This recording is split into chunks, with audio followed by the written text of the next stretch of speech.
అందరికీ నమస్తే. VTV voice worthy ఛానల్కు స్వాగతం. మనతో మన స్టూడియోలో ప్రముఖ ఆధ్యాత్మికవేత్త అలాగే ఆస్ట్రాలజర్ అయినటువంటి డాక్టర్ ప్రొఫెసర్ ముర్లపూడి సత్యనారాయణ మూర్తి గారు ఉన్నారు. ఆయనతో కొన్ని విషయాలు చర్చిద్దాం. నమస్తే గురుగారు. నమస్కారం మా సంతోషి. గురుగారు, పెట్రోల్ డీజిల్తో పాటు బంగారం కూడా చాలా పెరిగిపోతుంది. సో మరి సామాన్యులు బంగారం కొనాలంటే అదొక కలలాగే ఉంటుంది.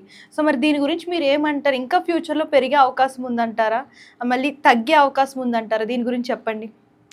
ఈ ప్రపంచంలో ఏ వస్తువైనా సరే పెరగడమే కానీ తరగడం ఉండదు. అయితే తాత్కాలికంగా ఒక 2 years పాటు 1 year పాటు అలా తగ్గడం అనేటటువంటిది ఉంటుంది. ఇప్పుడు ఇరాన్ ఇజ్రాయెల్ వార్ స్టార్ట్ కాకముందు అందరూ ఏమని చెప్పారంటే బంగారం 5 లక్షలకు వెళ్ళిపోతుంది అన్నారు. బంగారం రేట్ అప్పుడు ఎంత ఉంది? 1,30,000 ఉంది. అక్కడి నుంచి స్లోగా 1,50,000 అలా పెంచుకుంటూ 1,80,000కి వచ్చేసింది. 1,80,000కి వచ్చిన తర్వాత వార్ స్టార్ట్ అయింది. నేను 1,30,000 ఉన్నప్పుడే మనం చెప్పాం ఏమని, వీళ్ళు చెప్తున్నవన్నీ అబద్ధాలు. 5 లక్షలు అయిపోవడం, 4 లక్షలు అయిపోవడం, ఇదంతా నాన్ సెన్స్. ఇదంతా కూడా ఎట్టి పరిస్థితుల్లో 2 లక్షలు అవ్వడానికి 2027 సంవత్సరం డిసెంబర్ నెల కూడా రావాలి. అప్పుడు దాకా అంటే ఈ సంవత్సరం కూడా 2 lakhs అవ్వదు, నెక్స్ట్ ఇయర్ కూడా 2 lakhs అవ్వదు. ఇది బెస్ట్ ఇన్వెస్ట్మెంట్ అనేటటువంటి ధోరణితో అందరూ కూడా బంగారం మీద ఇన్వెస్ట్మెంట్ అని కొనేసి పెడుతున్నారు. మరి ఇది ఇప్పుడు ఎంత వరకు వచ్చిందంటే ఇరాన్ ఇజ్రాయెల్ వార్ వచ్చిన తర్వాత 1,80,000 1,55,000 దగ్గరకు వచ్చేసింది. దీనికి చాలా రీజన్స్ ఉంటాయి. గోల్డ్ అనేటటువంటిది ఇంకా 5% ఇది తగ్గిపోవడం అనేటటువంటి జరుగుతుంది. ఇదంతా గ్లోబల్ ఇన్ఫ్లేషన్. ఇప్పుడు జియోఫిజికల్ కారణాల వల్ల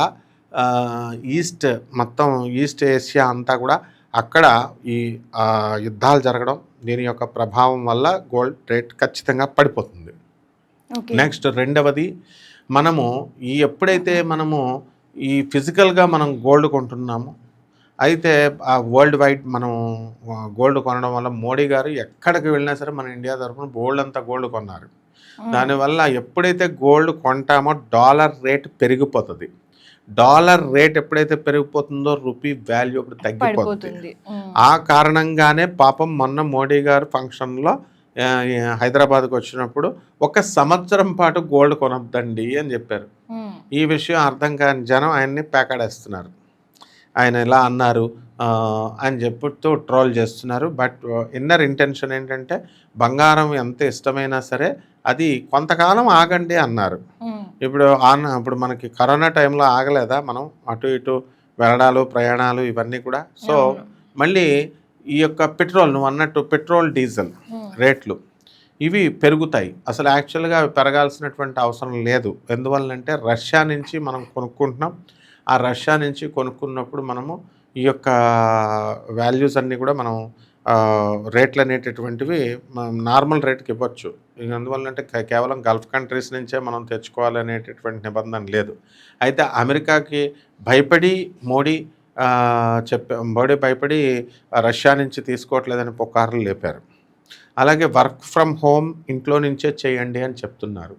ఎందువల్లంటే కొంతకాలం మీకు తగ్గండి, పెట్రోల్ని ఆదా చేయండి, ఒక 10% ఆదా చేయండి. ఇంటికి 2 కార్లు ఉంటే 1 కారు వాడండి, 2 కార్లు వాడికి ఫ్యూయల్ని వేస్ట్ చేయడం ఎందుకు, న్యాచురల్ రిసోర్సెస్ని అని చెప్పారు.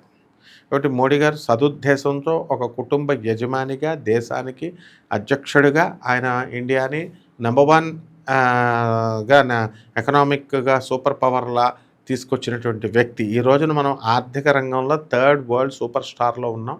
ఈరోజు మన దగ్గర న్యూక్లియర్ పవర్ ఉంది.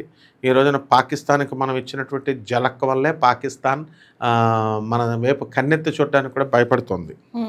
ఎట్టి పరిస్థితుల్లో చాలామంది 5 లక్షలకు గోల్డ్ వెళ్ళిపోతుందని చెప్పారు. నెక్స్ట్ పాకిస్తాన్ ఎక్కడో India Israel and Iran war జరుగుతుంటే ఇండియా పాకిస్తాన్కి వార్ వచ్చేస్తుంది, ఇండియాలో ఎమర్జెన్సీ వచ్చేస్తుందని పిచ్చి జ్యోతిష్యాలు చెప్పి ఫూల్స్ అయ్యారు వీళ్ళంతా.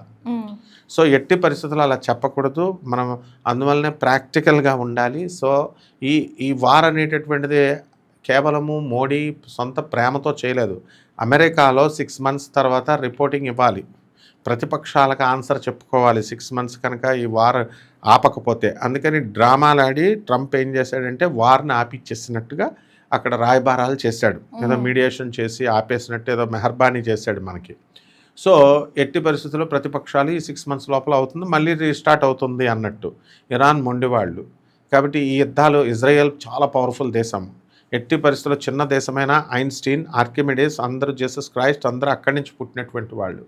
సో ఎట్టి పరిస్థితుల్లో ఈ పెట్రోల్ అనేటటువంటి రేటు మనకి పెరుగుతుంది. తర్వాత ఈ 2027 వరకు అంతానికి వచ్చేసరికి ఈ యొక్క బంగారం రేటు 2 lakhsకి అవుతుంది. అంతేకాని ఈ కపట జ్యోతిష్కులు చెప్తున్నట్టుగా 5 lakhs అయిపోవడాలు ఇలాంటివన్నీ కూడా జరగవు. కాబట్టి ఇది ఖచ్చితంగా ఈ ఇన్ఫ్లేషన్ అనేటటువంటిది ఉంది, గ్లోబల్ ఇన్ఫ్లేషన్. కాబట్టి ఎట్టి పరిస్థితుల్లో మోడీ గారు చెప్పినట్టే చేయాలి, ఎవరు కూడా సంవత్సరం దాకా మనం కొనకూడదు. ధన్యవాదాలు గురుగారు, చక్కగా చెప్పారు. ధన్యవాదాలమ్మా. సో చూసారు కదా, ఇలాంటి లేటెస్ట్ వీడియోస్ కోసం ఛానల్ని ఫాలో అవ్వడం, సబ్స్క్రైబ్ చేయడం, లైక్ చేయడం, షేర్ చేయడం మర్చిపోకండి. ధన్యవాదాలు. అందరికీ నమస్తే, దిస్ ఈజ్ కరాటే కళ్యాణి. మీరు మంచి న్యూస్ చూడాలన్నా, మంచి విషయాలన్నీ కూడా తెలుసుకోవాలనుకున్నా కూడా ప్లీజ్ సబ్స్క్రైబ్ వి ఛానల్. హలో అండి, వీటీవీ సబ్స్క్రైబ్ చేయండి. హాయ్ అండి, this is actor Suman. So వీటీవీని లైక్ చేయండి, షేర్ చేయండి, సబ్స్క్రైబ్ చేయండి. Hi hello, I'm Sasirekha, Miss India. So వీటీవీని లైక్ చేయండి, సబ్స్క్రైబ్ చేయండి, షేర్ చేయండి. ఏమైనా డౌట్స్ ఉంటే కామెంట్ బాక్స్లో కామెంట్ చేయండి. Thanks for VTV.